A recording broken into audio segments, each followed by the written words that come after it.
Recording कर देते हैं, बाद में भी देख सकते हैं। फिर से समझ लो, यहाँ पे एक अवतल दर्पण का बनाया है जिसमें बाहरी पृष्ठ को क्या कर दिए हैं, पॉलिश कर दिए हैं, ठीक है। और बताया गया है ध्रुव किसे कहते हैं, और किसी भी दर्पण का, हाँ, तो किसी भी दर्पण का जो केंद्र होता है उसको क्या कहते हैं हम लोग, ध्रुव कहते हैं। तो यहाँ पे हम लोग को केंद्र दिख रहा है, केंद्र क्या है, तो यहाँ पे केंद्र दिख रहा है कि पी है, क्या है, पी, और इसको हम लोग क्या नाम दिए हैं, ध्रुव दिए हैं। फिर ये बताया गया था कि इस दर्पण को जो है बाहर में, यानी ये क्योंकि एक गोला का ये क्या होता है, ये भाग होता है। कोई भी दर्पण, यानी उत्तल दर्पण हो या अवतल दर्पण हो, किसका भाग है, गोला का। जैसा कि कल हम बताए थे कि एक गोला होता है, गोला को अगर हम लोग बीच से काट दिया जाएगा तो दो गो दर्पण निकलेगा, यानी एक इस तरह से निकलेगा और एक इस तरह से निकलेगा।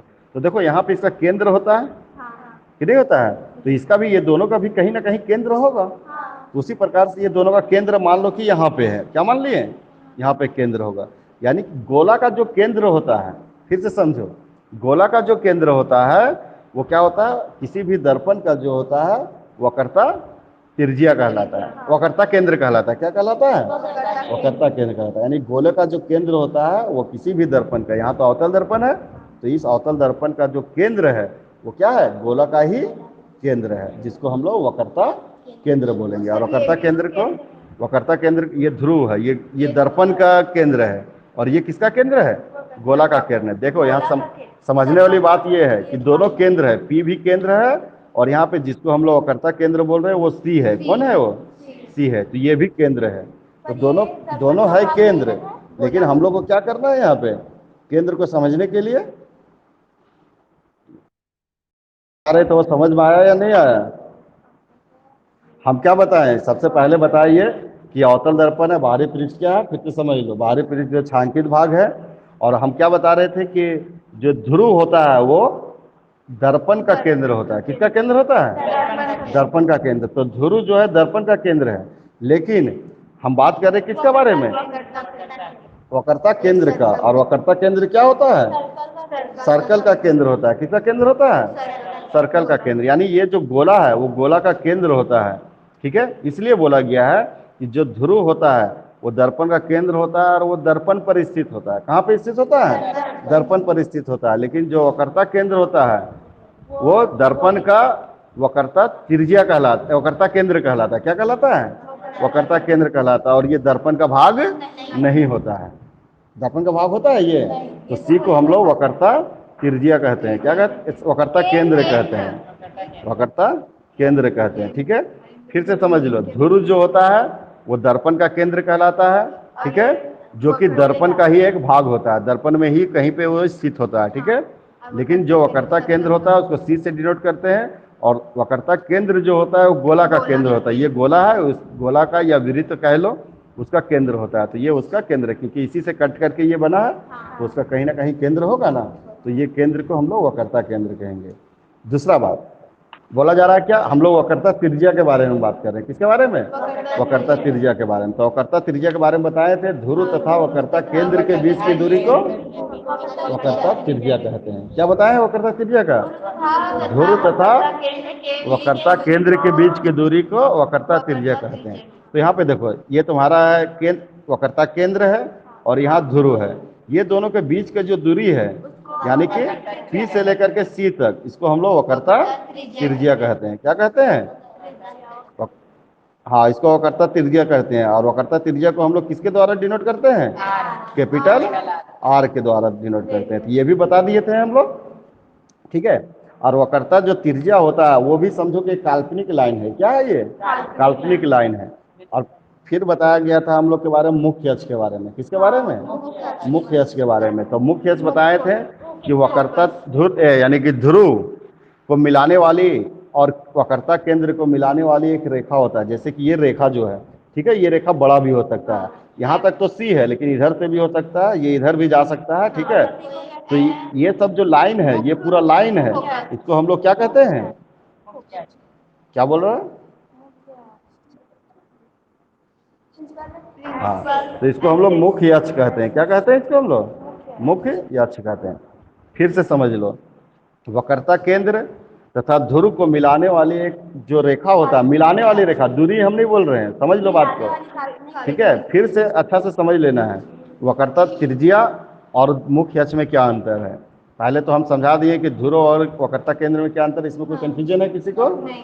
कोई कंफ्यूजन नहीं है। अब हम समझा रहे हैं रेखा के बारे में। किसके बारे में समझा रहे हैं? रेखा के बारे में। तो यह रेखा के बारे में अगर हम बोलेंगे तो बहुत कोई बोलेगा इसको तो अभी वक्रता त्रिज्या बताया गया।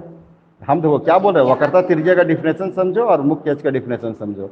तो वक्रता त्रिज्या किसको बोलेंगे? वक्रता केंद्र तथा ध्रुव के बीच की दूरी को, यहाँ पे आ रहा शब्द क्या आ रहा है? दूरी, यानी पी से लेकर के सी तक के जो दूरी है उसको हम लोग वक्रता त्रिज्या कहेंगे।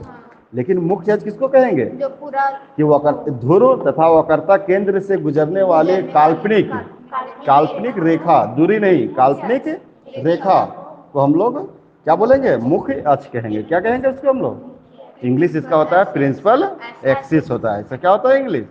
Principal axis. तो यहाँ तक तुम लोग को बता दिए। यहाँ तक में किसी को कोई कंफ्यूजन है तो वो बोल सकता है। किसी को कोई कंफ्यूजन हुआ यहाँ तक? जितना टर्म था उतना टर्म समझ में आया सबको? ठीक है। उसके बाद जो है तुम लोग को और पढ़ना है वो है मुख्य फोकस पढ़ना है। ठीक है। और फिर द्वारक पढ़ना है। क्या पढ़ना है? मुख्य फोकस और द्वारक पढ़ना है। तो हम थोड़ा सा समझा देते हैं, बाकी तुम लोग कल घर से पढ़ के आना तब आगे समझ में आएगा। देखो हम यहाँ पे बता रहे थे द्वारक क्या होता है। देखो यहाँ पे एम, ये दर्पण है ना, दर्पण का ऊपर का भाग को एम से डिनोट करते हैं और नीचे के भाग को जो है एन से डिनोट करते हैं। ठीक है। तो जो एम एन है, एम से लेकर के एम एन है, इसी को हम लोग द्वारक कहते हैं। क्या कहते हैं हम लोग? नहीं, ये पूरा इस प्रकार का जो रेखा है उसको हम लोग द्वारक कहते हैं। और द्वारक का मतलब होता है कि जिधर से किसी भी जो स्रोत है, यानी कि प्रकाश का जो स्रोत है, जिधर से प्रकाश आता है और इससे टकराता है। ठीक है। अब इसके ऊपर वाला भाग को नहीं बोलेंगे द्वारक, क्योंकि इससे टकराएगा ही नहीं, है ना, इससे पास कर जाएगा। तो जितना दूर दर्पण है और जिससे वो टकरा रहा, प्रकाश का किरण क्या कर रहा है? टकरा रहा, उसको हम लोग द्वारक कहेंगे। इंग्लिश में इसको एपर्चर कहते हैं। APRTUR, एपर्चर होता है। ठीक है। तो इंग्लिश भी बता दिए हैं और हिंदी भी बता दिए हैं, सबके बारे में बता दिए। कोई कंफ्यूजन? अपर्चर जो द्वारक होता है उसको इंग्लिश में अपर्चर भी कहते हैं। इसके आगे अगर जानना है तो एक आता है मुख्य फोकस। क्या आता है? मुख्य फोकस। हाँ, तो मुख्य फोकस को भी हम लोग जान लेते हैं कि मुख्य फोकस होता है क्या। ऐसे हम तुम लोग शॉर्टकट में बता दे रहे हैं, बाकी तुम लोग पढ़ के आना तो और डिटेल में जानेंगे कि किरण आरेख के द्वारा मुख्य फोकस कहाँ पे बनता है। ठीक है। ऐसे बता दे रहे हैं कि पी और सी के बीच का एकदम बीचों बीच में जो होगा, एकदम मध्य में, मध्य बिंदु जो होता है उसको हम लोग फोकस कहते हैं। क्या कहते हैं? फोकस कहते हैं। और ये फोकस जो होता है इस प्रकार से आता है, एक हम फिगर के माध्यम से बता देते हैं। ठीक है। ये देखो एक बना हुआ है, मान लो कि दर्पण बना हुआ है। ठीक है। खींच दिए। ये यहाँ पे तुम्हारा मुख्य अक्ष है। मुख्य अक्ष में देखो ये तुम्हारा पी कहलाएगा, यानी ध्रुव कहलाएगा।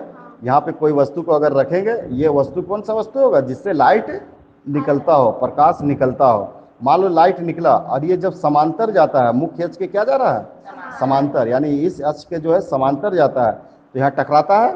तो टकराने के बाद जानते हैं कि परावर्तन होगा। तो परावर्तन होने के बाद जहाँ पे काटेगा, मुख्य अक्ष को यहाँ जहाँ पे काटेगा वही तुम्हारा फोकस कहलाएगा। क्या कहलाएगा? फोकस कहलाएगा। जिस जगह पे काटेगा वो फोकस कहलाएगा। अगर मान लो यहाँ पे काटता तो यहाँ फोकस हो जाता है, यहाँ पे काटता तो फोकस यहाँ पे हो जाता है, यानी जहाँ पे पहली बार काट देगा। लेकिन ये जरूरी है कि जो हम लोग रेखा लेंगे, यानी किरण आरेख जो लेंगे, वो समांतर लेना पड़ेगा। किसके? मुख्य अक्ष के समांतर लेंगे, तब जा करके तुम्हारा फोकस, यानी मुख्य अक्ष के जिस बिंदु पर काटेगा उसको हम लोग मुख्य फोकस या फिर सिर्फ फोकस कहते हैं। और इसको हम लोग कैपिटल एफ के द्वारा डिनोट करते हैं। किसके द्वारा दिखाते हैं? कैपिटल एफ के द्वारा दिखाते हैं इसको। अब कोई कंफ्यूजन है किसी को तो बोलो। अब 2 मिनट तुम लोग को टाइम दे रहे हैं पूछने का, जिसको अगर कंफ्यूजन है पूछ सकता है। तुम लोग छोड़ दो, तुम लोग आ रहे, बोलो जल्दी से। चंदन, कोई दिक्कत है तो बोलो। फोटो तुम्हारा वीडियो चल जाएगा। ठीक है। वीडियो भी, हाँ वीडियो तुम लोग को मिल जाएगा आज। ठीक है।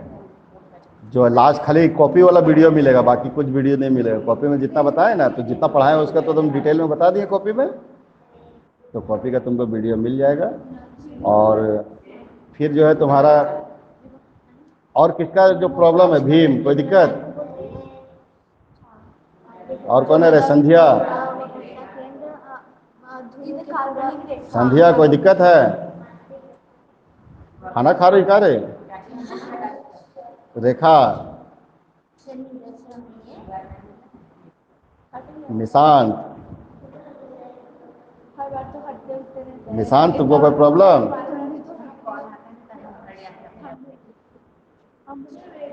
दोनों भाई सो गया है?